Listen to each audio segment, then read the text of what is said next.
Hello दोस्तों, कैसे हैं आप सब। स्टडी विद मुशाहिद में आपका स्वागत है। ठीक है दोस्तों, आज मैं रीजनिंग का चैप्टर स्टार्ट करता हूं, कैलेंडर। ठीक है, कैलेंडर की बहुत लोगों ने कहा कि कैलेंडर स्टार्ट कर दो सर, तो आज मैं आपके लिए कैलेंडर लेके आया हूं।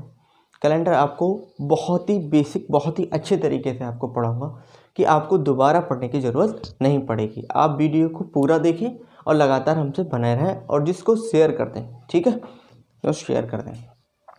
जनवरी, फरवरी, मार्च, अप्रैल, मई, जून, जुलाई, अगस्त, सितंबर, अक्टूबर, नवंबर, दिसंबर, ये 12 महीने हैं। 12 महीनों के यहाँ पर क्या लिखे हैं, कोड लिखे हैं। क्या लिख दिए मैंने, 12 महीनों के कोड लिख दिए हैं यहाँ पर। इस चीज़ का विशेष का ख्याल रखना है। जितने तरीके से लोग पढ़ाते हैं मैं सारे तरीके से आपको पढ़ाऊँगा। आपको बिल्कुल भी यही नहीं लगेगा कि हाँ ये मेथड आपने नहीं बताया, सारे मेथड बताऊँगा। ठीक है, किसी ने कैलेंडर इस तरीके का पढ़ाया भी नहीं होगा आपको। ये जनवरी, फरवरी, मार्च, अप्रैल, ये 12 महीने थे। 12 महीने के मैंने कोड लिख दिए, यहाँ पर से आंसर लिख दिया। अगर हमारा लीप वर्ष होगा तो 03 होंगे कोड। ठीक है, मैं लीप वर्ष बताऊँगा लीप वर्ष होता क्या है। इसके कोड एक तरीके से और पढ़ाते हैं, दूसरे तरीके से भी अगर आप लिखना चाहते हैं तो मैं उससे भी बताऊँगा। पहले मैं इससे बताता हूँ। लीप वर्ष को जानते हैं कि लीप वर्ष होता क्या है। लीप वर्ष होता क्या है और ये सामान्य वर्ष जो होता है वो सामान्य वर्ष क्या होता है। ठीक है, लीप वर्ष वह होता है जिसमें 366 दिन होते हैं। कितने दिन होते हैं, 366 दिन। और सामान्य वर्ष वह होता है जिसमें 365 दिन होते हैं। सामान्य वर्ष वह होता है जिसमें 365 दिन होते हैं और लीप वर्ष वह होता है जिसमें 366 दिन होते हैं। इस चीज़ को आपको ध्यान रखना है। अब इसमें एक दिन बढ़ता कौन सा है, जिस साल आपको फरवरी महीने में बढ़ता है। फरवरी किस महीने में बढ़ता है, फरवरी। फरवरी में अगर 29 दिन होते हैं तो उस साल लीप वर्ष में 66 दिन होंगे, 366 दिन होते हैं। सामान्य वर्ष की बात करूं तो 365 दिन होते हैं। ठीक है, अब मैं इसकी बात करता हूं कि लीप वर्ष और इसमें फरवरी में कितने दिन होते हैं, 28 दिन। कितने दिन होते हैं, फरवरी में 28 दिन होते हैं। बस इतना ध्यान रखना है आपको। लीप वर्ष में क्या करना पड़ता है, कैसे पता लगाना होता है कि लीप वर्ष है। तो लिखा मैंने 2012। क्या लिखा, 2012। तो ये वाली संख्या जो है, ये वाली संख्या, ये संख्या हमारी 4 से कटनी चाहिए। 4 पंजे 20, तो आप कहेंगे ये संख्या पूरी 4 12, सॉरी, तो ये संख्या पूरी तरीके से कट गई। जब ये संख्या पूरी तरीके से कट गई तो ये कैसा हुआ, एक लीप वर्ष हुआ। कैसा हुआ, एक लीप वर्ष हुआ। ठीक है, तो वो लिखेंगे वह साल जो 4 से पूरी विभाजित हो जाती है वो लीप वर्ष हमारी कहलाती है। क्या कहलाती है, लीप वर्ष कहलाती है। अब हम आते हैं आगे। अगर मैं कहूँ 2008 तो आप कहेंगे ये भी कट जाएगी, तो ये भी क्या हो जाएगा, लीप वर्ष हो जाएगा। क्या हो जाएगा, लीप वर्ष हो जाएगा। इस वाली वीडियो में आज मैं सारे कोड सब कुछ वही सारी चीज़ें बताऊंगा। नेक्स्ट वीडियो में आपको सारे क्वेश्चंस कराऊंगा। ठीक है, ये भी लीप वर्ष हो गया। तो लीप वर्ष को हमने जाना, या आप नोट कर सकते हैं, जो 4 से विभाजित, जो वर्ष 4 से विभाजित हो जाता है तो वह लीप वर्ष कहलाता है। अब आप कहेंगे 2001 विभाजित हो जाएगा, 4 से नहीं होगा, तो ये कैसा वर्ष होगा, साधारण वर्ष होगा। कैसा वर्ष होगा, साधारण वर्ष होगा। 2002 4 से विभाजित हो जाएगा, नहीं होगा, तो ये कैसा वर्ष होगा, ये भी साधारण वर्ष होगा। ये भी 2003 4 से विभाजित हो जाएगा, नहीं होगा, तो ये भी साधारण वर्ष होगा। कैसा होगा दोस्तों, साधारण वर्ष होगा। अगर आपको मैं पूछूं 2004 तो आप कहेंगे ये लीप ईयर होगा। क्या होगा, लीप वर्ष होगा। क्यों, क्योंकि मैंने देखा ये 4 से पूरा विभाजित हो रहा है। 4 से मैंने काट दिया, 4 एकम 4, तो ये पूरा विभाजित हो गया, तो ये लीप वर्ष हो गया। तो हर साल हर चौथा साल लीप वर्ष होता है। इस चीज़ को आपको ध्यान रखना है। क्या होता है, हर चौथा साल लीप वर्ष होता है। यानी कि लीप वर्ष जो आता है वो 4 साल बाद आता है, 3 साल बाद आता है। यानी कि जो चौथा साल होता है वो लीप वर्ष होता है। अगर मैं इस चीज़ को लिख लूँ कि अब मैंने कहा 8 4 हो गया, 1 से 4 साल हो गई। ऐसे ही हम 8 पे जाएंगे फिर 4 साल हो गई, फिर 8 से 12 पे जाएंगे फिर 4 साल हो गई। 12 से हम कहाँ तक जाएंगे, 16 पे जाएंगे, 16 से जाएंगे 20 पे। तो ये हमारे लीप वर्ष होते हैं। ये क्या होते हैं, हमारे लीप वर्ष होते हैं। हर 4 साल के बाद में एक लीप वर्ष आता है, इस चीज़ का तो विशेषकर आपको ख्याल रखना है। 4 के बाद में 8 के बाद में 12 के बाद में 16 के बाद में 20। ठीक है, तो यहाँ किससे शुरुआत होगी, 0 से। अब वो कोई भी 0 सदी हो सकती है, एक भी सदी जब स्टार्ट हुआ था तब हो सकती है।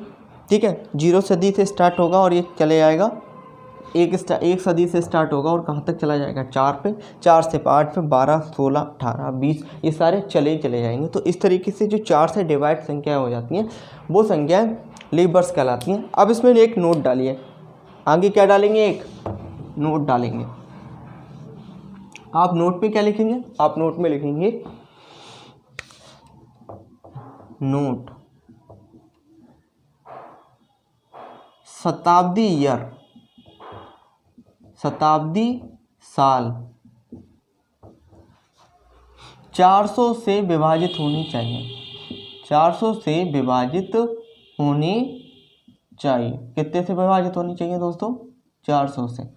वो 400 से विभाजित होनी चाहिए कैसे, अब शताब्दी साल होती कौन सी है, जब हमारे 100 साल पूरे हो जाते हैं वो शताब्दी साल कहलाती है। जैसे कि पहली शताब्दी कौन सी थी, 100वीं थी। जब वो 1 से स्टार्ट हुआ होगा, जब ईसा मसीह जब स्टार्ट हुए थे, ईसा मसीह का जब जन्म हुआ था उस दिन से लेके 100 साल कंप्लीट तक। ठीक है, तो पहली सदी मानी जाती है, इसको पहली सदी मानते हैं। पहली सदी मतलब शताब्दी। ठीक है, दूसरी सदी कब थी, जब 200 साल कंप्लीट हो गए तो दूसरी सदी आ गई। ये हो गई पहली सदी।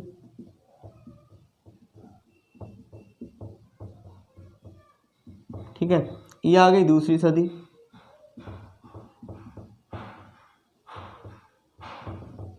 और ये कितनी कौन सी सदी आ गई, ये आ गई तीसरी सदी, ये आ गई तीसरी सदी। ठीक है, ये कौन सी आ गई, ये चौथी सदी आ गई।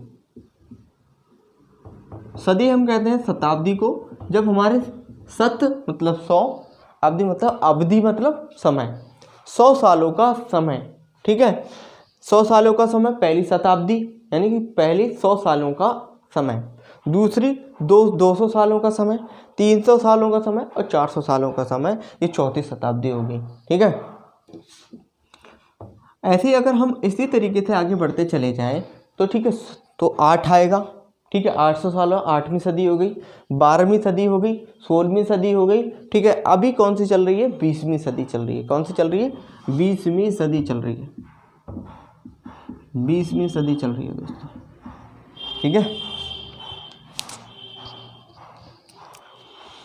इसे मैं मिटा दूं, आप लोगों ने समझ लिया होगा। तो आपको लिखना है शताब्दी साल 400 से विभाजित होनी चाहिए, तब वो हमारी क्या मानी जाती है, लीप ईयर माना जाता है, तब वो लीप ईयर माना जाता है। इस चीज़ को नोट करने के बाद अब हम चलते हैं आगे चलते हैं। जैसे कि मैं कहूँ 100 साल नहीं, पहले लिख दूँ 10 साल। 10 साल में कितने लीप ईयर होंगे, लीप वर्ष होंगे। तो आप कह देंगे 10 साल में सर 2 लीप ईयर होंगे। कितने होंगे, 2 लीप वर्ष होंगे। कैसे, 4 से मैं इसको डिवाइड कर दूँ, 4 से मैंने 10 को डिवाइड किया, 4 दूनी 8, 2 शेष बचा। तो हमारा ये जो भागफल आता है, ये जो भागफल आता है ये हमारा क्या होता है, लीप वर्ष होता है। क्या होता है, लीप वर्ष होता है। तो 2 क्या हो गया इस दोस्तों, इसमें 2 लीप वर्ष होता है। अगर मैं ऐसे पूछूं आपसे 14 साल में कितने लीप ईयर होंगे, 14 साल में कितने लीप ईयर होंगे, तो आप कह देंगे 4 से 14 को भाग कर दो, तो 4 तियाँ 12, शेष बच रहा है। उस शेष से हमें मतलब नहीं है, हमें सिर्फ इस भागफल से मतलब है। तो 3 आया, तो 3 क्या हो गया, 3 लीप वर्ष हो गए। 3 क्या हो गए दोस्तों, 3 लीप वर्ष हो गए। इसी तरीके से अगर मैं कहूँ 20 सालों में कितने लीप ईयर होंगे, 20 साल में लीप वर्ष होंगे, तो मैं 4 से भाग दे दूंगा, 20/4, 4 पंजे 20 साल, 5 लीप ईयर हो गए, 5 लीप वर्ष हो गए। ठीक है, ऐसे ही मैं 30 का निकालूंगा तो 6 लीप वर्ष आ जाएंगे। अगर मैं 40 का निकालूंगा तो 40 में 10 लीप ईयर आ जाएंगे। मैंने निकाला 30 में 4 7 28 7 हो गए।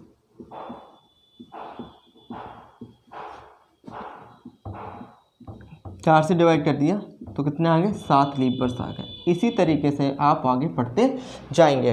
मैं अगर पूछूं आपसे, इसी क्रम में मैं चलता चला जाऊंगा और कहूं आपसे 100 साल में कितने लीप वर्ष होंगे, 100 साल में लीप वर्ष होंगे, तो आप क्या करेंगे, 100 को 4 से क्या कर देंगे, डिवाइड कर देंगे, तो आप कहेंगे 25 होंगे, 25 लीप वर्ष होंगे, जो कि पूरा गलत है, जो कि पूरा गलत है। कैसे गलत है, इस चीज़ को पहले आप समझिए। ठीक है, अभी आपको बताता हूँ। 100 साल में 25 लीप ईयर नहीं होते।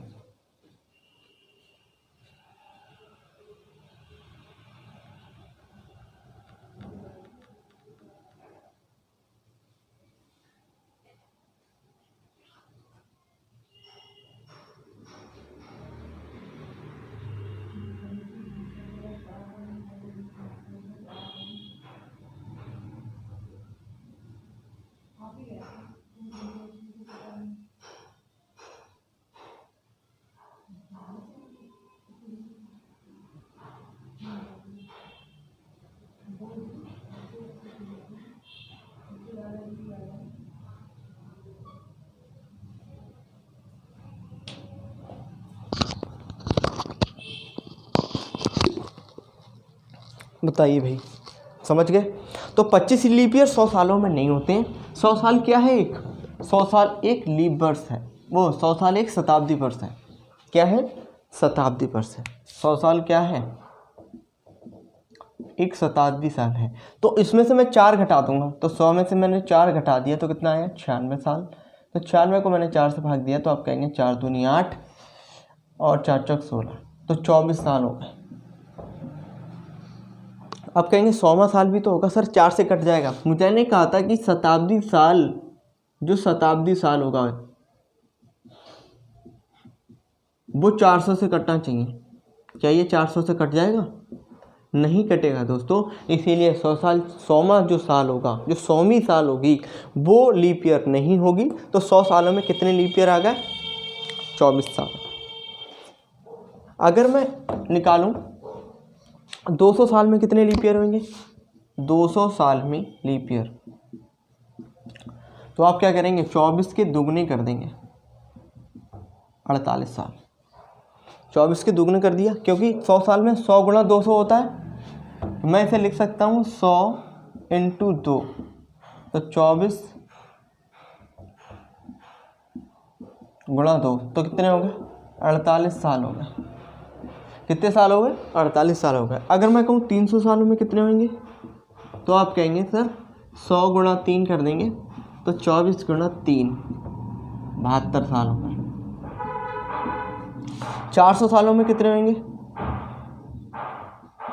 ठीक है, तो 400 सालों में होंगे 400 गुणा 4, तो 24 गुणा 4 हो गया 96 साल। क्या 96 साल होंगे दोस्तों, 96 साल होंगे? नहीं होंगे, एक ज़्यादा होगा, इसमें एक ज़्यादा होगा, 97 साल होंगे।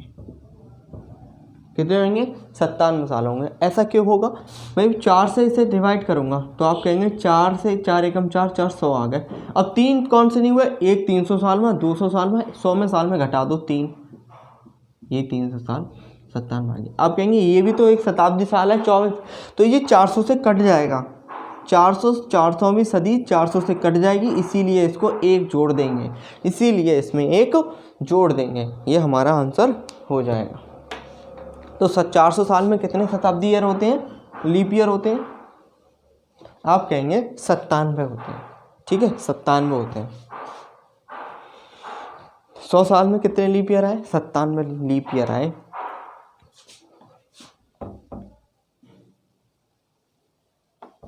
ठीक है, आपने उतार लिया होगा इस चीज़ को। अब मैं आगे बढ़ता हूँ, आपको समझ में भी इस चीज़ को आ गया होगा।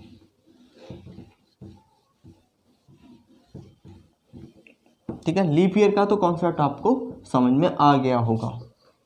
लीप ईयर का कॉन्सेप्ट के बाद में हम चलते हैं इनके दिनों के कोड पे, वर्ष के शताब्दी के कोड पे। शताब्दी कोड की बात करते हैं। 6 4 2 0, 6 4 2 0। अब मैं यहाँ से शुरुआत करता हूँ। 16वीं सदी, 17वीं, 18वीं, 19वीं। ठीक है, अब 19 के बाद में 20 यहाँ पे आएगा, 20वीं, 21वीं, 22वीं, 23वीं, इसी तरीके से चलता रहेंगे। अब हमें जाना है इससे पीछे। अब 15 कैसे निकालें? 15 निकालेंगे दोस्तों तो हम कहाँ से आ जाएंगे? यहाँ पर है, सीधे यहाँ पर 15वीं सदी, 14वीं सदी, 13वीं सदी, 12वीं सदी। हमें 11 का निकालना होगा, फिर से हम इधर आ जाएंगे। इसी क्रम में हम चलते रहेंगे, आगे भी चलते रहेंगे इसी क्रम में, और पीछे भी चलते रहेंगे इसी क्रम में। ठीक है, आगे भी चलते रहेंगे दोस्तों और पीछे भी इसी क्रम में चलते रहेंगे। ठीक है, ये शताब्दी कोड हो गए, आप इसको नोट कर लीजिए, स्क्रीनशॉट ले लीजिए। अब मैं आगे बढ़ता हूँ, क्या बढ़ता हूँ? आगे बढ़ता हूँ।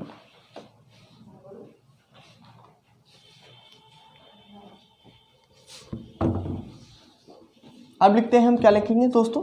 दिन कोड लिखेंगे, डे कोड लिखेंगे। दिन कोड। अगर मैं जन्म महीनों के कोड ये लूँगा, क्या लूँगा?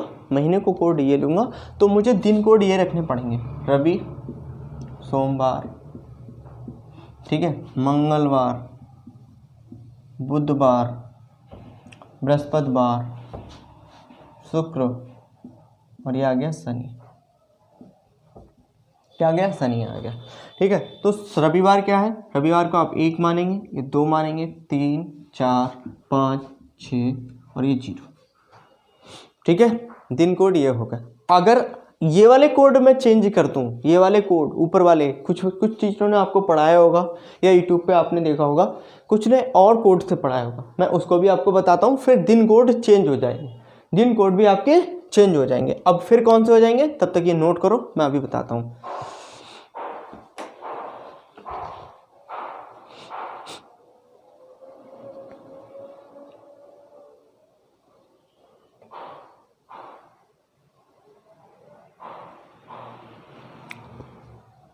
सबसे पहले इसे याद कैसे करेंगे सर?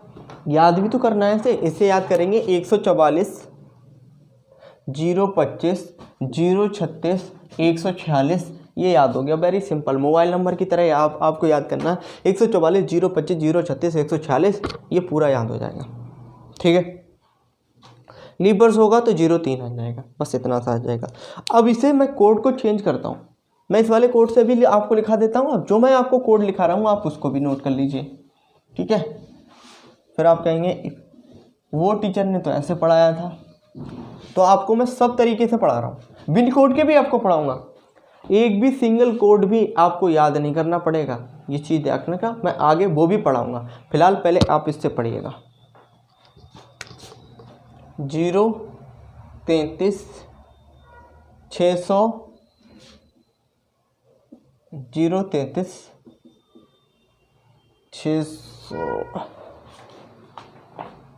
614 625 035, ये भी है कोड। ठीक है, 033 एक हो गया कोड, 614 दूसरा हो गया, 625 035, ये भी एक कोड होता है। ठीक है, इस कोड को भी आप याद कर सकते हैं, इससे भी याद करते हैं। ये लिख लेना सेकंड टाइप करके, ये लिख लेना सेकंड टाइप करके लिखना है इसे। ठीक है, दिन कोड लिखते हैं हम। दिन कोड में हम क्या करते हैं, यहाँ पर शुरुआत कैसे करेंगे? अब हम सोमवार से करेंगे, या मंगल से करेंगे, या बुध से करेंगे, ठीक है, बृहस्पति से करेंगे, ये शुक्रवार हो गया, और ये हो गया शनिवार, और ये हो गया हमारा रविवार। क्या हो गया? रविवार हो गया। सोमवार का कोड 1 दूंगा, ये 2 दूंगा, 3 4 5 6 और ये 0। ठीक है, सोमवार का 1 कोड हो गया, मंगल का 2, बुध का 3, बृहस्पति का 4। इसमें कोड क्या होता है, इसमें चेंज होते हैं। इसमें 0 मानना पड़ता है हमें रविवार को, उसमें स्टार्ट करना पड़ता है रविवार से 1 2 3 4 5। बस इतना सा फ़र्क है। अगर आप ये कोडिट मानते हैं तो आपको ये लिखना पड़ेगा, आप अगर वो कोडिट मानते हैं तो आपको रविवार से ए स्टार्ट करना पड़ता है। बस इतना सा फ़र्क है और कोई फ़र्क नहीं है, बस इतना आसान सी लॉजिक है।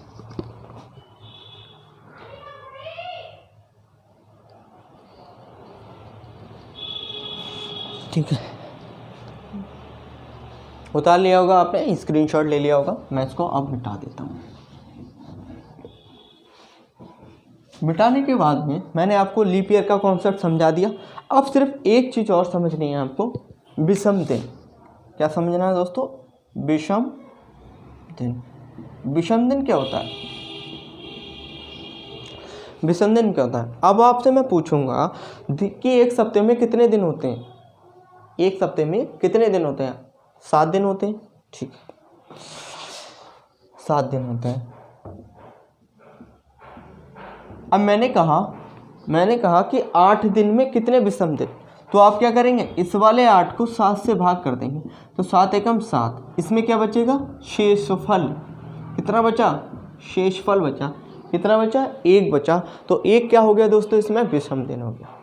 ठीक है, 1 क्या हो गया? इसमें विषम दिन हो गया। इसी तरीके से हमने निकाला 15 दिन में कितने विषम दिन, तो 7 दूनी 14, तो कितना बचा? 1 बचा। ठीक है, 21 दिन में कितने विषम दिन, तो 7 तियां 21, 0 पूरा कट गया जी, कुछ नहीं बचा, 0 बचा। तो शेषफल भी क्या आ गया? 0 आ गया। शेषफल भी क्या आ गया? 0 आ गया। इस चीज़ का आपको विशेषकर ध्यान रखना है कि अगर हम 15 दिन की बात करेंगे तो 1 और डे, हम 8 दिन में बात करेंगे तो 1 और डे, हम 21 दिन में बात करेंगे तो 0 और डे, 1 भी और डे नहीं होता है। ठीक है, ऐसे कितने भी निकालें, कितना का भी हम निकाल सकते हैं। अब हमसे पूछेगा 365 दिन में कितने ऑड डे होते हैं? 365 दिन में विषम दिन। विषम दिन 365 दिन में कितने विषम दिन होते हैं बताइए आप। 7 से इसे डिवाइड कीजिए।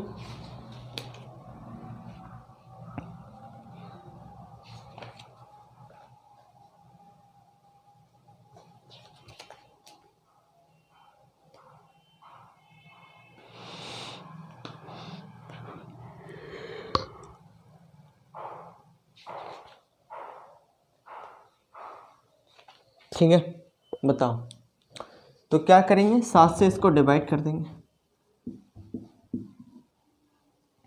7 पंजे 35, बचेंगे कितने? आप कहेंगे 15 बचेंगे। 7 दूनी 14, आप कहेंगे 1 बचेगा। कितना बचेगा? 1 बचेगा, 1 शेष बचेगा। तो ऑड डे भी कितने हो जाएंगे? 365 दिन में 1 ऑड डे होता है। कितना होते हैं? 1 ऑड डे होता है। 365 दिन में 1 ऑड डे होता है। ठीक है, अब मैं क्या बताऊंगा आपको? अब मैं बताऊंगा 366 दिन में कितने ऑड डे होते हैं। 366 दिन में कितने ऑड डे होते हैं या कितने विषम दिन होते हैं? तो 366 दिन में कितने विषम दिन होते हैं? 7 पंजे 35, बचा 1, 7 दूनी 14, बचे कितने? 2 शेष बचे। तो 366 दिन में कितने होते हैं? 2 ऑड डे होते हैं। सही बात है, 365 दिन थे, इसमें 1 दिन और जोड़ दो तो 1 और विषम दिन आ गया, तो 2 विषम दिन होते हैं। तो ये आपको याद रखना है। ठीक है, 365 दिन में 1 विषम दिन होता है, 366 दिन में 2 विषम दिन होते हैं। और लीप ईयर जब निकालना होता है तो हम भागफल देखते हैं। लीप ईयर निकालना होता है तो क्या देखते हैं हम?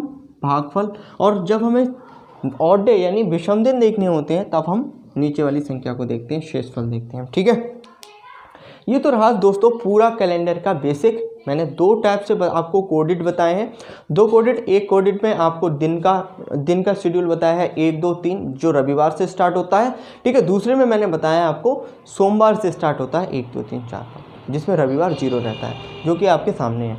एक कोड आपके ये हैं, दूसरे कोड आपके वो हैं। दोनों कोडेड से अब मैं नेक्स्ट वीडियो में आपको क्वेश्चंस कराऊंगा। जितना बेसिक था इस वाली वीडियो में फिनिश हो गया, ठीक है।